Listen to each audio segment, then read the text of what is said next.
Acknowledge your journey. Accept your journey. Embrace your journey. Acknowledge your journey.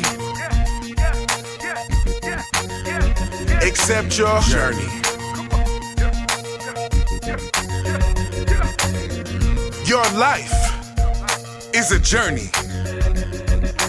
Lay down your foundation in this truth. All of the expertise that you have gained, all of the wisdom that you've soaked up based off of your past experience.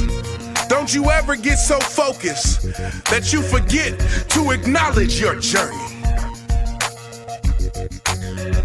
Acknowledge your journey. Accept your journey. Embrace your journey. Acknowledge your journey. Accept your journey. Once upon a time, there was a woman who was having an affair on her husband. Her husband was away at the war and she had an affair, and unfortunately, she got pregnant. She didn't know what to do. She knew that if her husband came back from the war and saw her with a child that he would kill her. So she decided to put her child up for adoption. Little did she know she didn't just have one child, she had twins.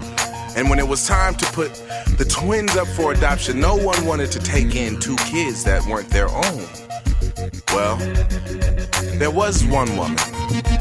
She had a 3rd grade education. She never went to Harvard University. As a matter of fact, she was a domestic worker, a maid. She cleaned the homes of wealthy people and prepared their meals. But this woman always wanted to be a mother. Her name was Mrs. Mamie Brown. She was my grandmother.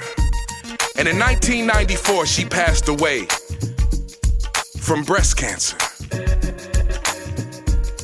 But I am here to acknowledge Mamie Brown's journey. My grandmother did not adopt those twins and 5 other kids for these motivational principles to be wasted on one generation. I am here to acknowledge the journey of Mrs. Mamie Brown, a cafeteria worker, a woman who used to serve so that my dad could see a better life. And you too have a journey. You might not have had to clean floors or sell moonshine to put food on the table. You might not have adopted kids or done anything like that, but you have a journey to acknowledge. And if you don't acknowledge your journey, you'll always be waiting to be acknowledged by someone else's. Acknowledge your journey. Come on, give me a break. Yeah, we never had this conversation. It means so much to me that you were able, you gave up chicken. He didn't just eat chicken, he ate the bones. Okay? That's true. He did get in the, give me your bones, son. Give me your bones, Daddy. He liked chitlins. He liked all of that stuff. Yeah, I call it ruffled steak.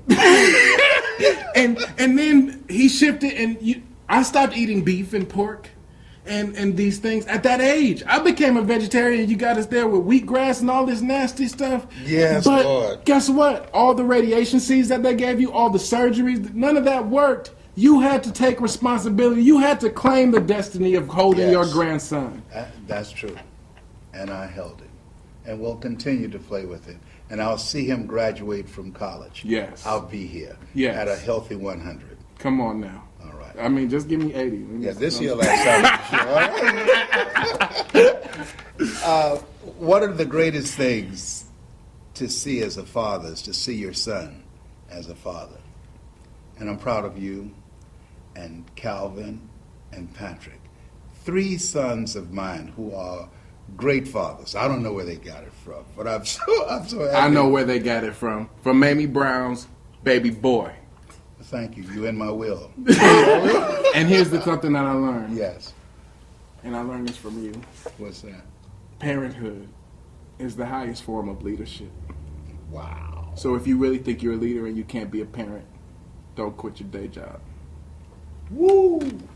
Okay, John Maxwell, I hope you heard that. Miles Monroe, I hope you heard that.